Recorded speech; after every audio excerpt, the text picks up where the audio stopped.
Hey, Eric Castaneda here, and today I'm talking to you about how to develop speaking skills like the pros.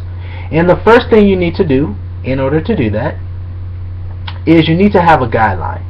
Now, a guideline is something that gives your audience a sneak peek of what they're going to get in your speech. Now, I say a sneak peek because you don't want to give your audience everything. You kind of want to tease them to keep them on the edge of their seats and to keep them listening. Because if you explain everything you're going to speak about, then they're kind of going to hear you, but they're not going to be present all the way because you already told them.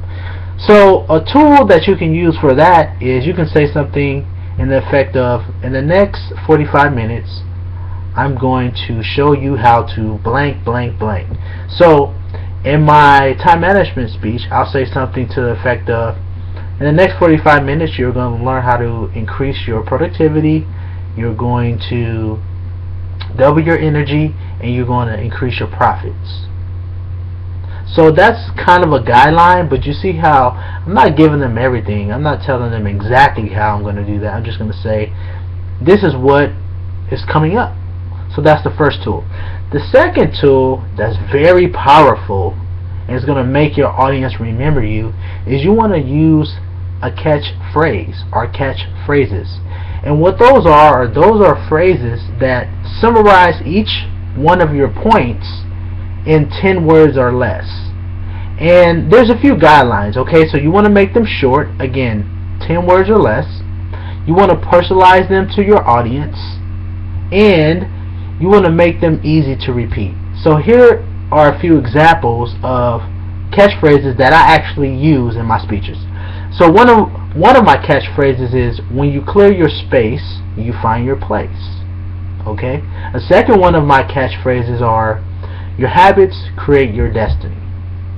And a third one of my catchphrases are, where focus goes, energy flows. So as you can see, those are short, they're 10 words or less, they're memorable, and they're easy to say, and they also help me summarize my point for each point in my speech. Each one of those catchphrases go along with the point in my speech, okay? And so that is going to help you develop speaking skills like the pros. And the third tool that you're going to need to develop your speaking skill like the pros is you're going to need to use anchors. Now there's different type of anchors that you can use. Let me just give you a few, okay? So first anchor, we already talked about this, is a story. You can have your stories tied. Well, you can have your stories tied to your point, obviously. That's what stories do. They're tied to a point. So that's an anchor that you can use, okay? Another anchor is an analogy. So an analogy is something that you can use to say something is like this. So you could say something to the effect of, have you ever seen, actually this is something that I use, analogy I use in my time management speech. So I'll say, have you ever seen, what does the body of a track player look like? Now what does the body of a marathoner look like? And then I'll have my audience say that to me, and I'll use my analogy of how we need energy like a track star, short bursts of energy, versus a marathoner who's not that cut, not that lean, doesn't have energy, they have stamina. So I kind of use that analogy in my time management. So that's another anchor that you can use. Another anchor you can use that I don't use that much is an acronym. So if you can come up with an acronym to describe one of your points, that could be very powerful, very catchy, and it can make your story and your speech more memorable. And the last anchor you can use is an activity.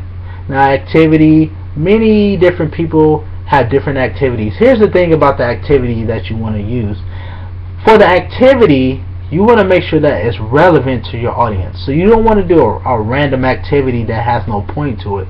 You want to have an activity that has a point and that makes your message deeper, and it gives your audience a deeper understanding of your message, okay? So those are the tips. And again, you can go check out my website, getstandingovations.com, get my free report the top 5 mistakes most speakers make, and I'll talk to you soon. Take care. Bye bye.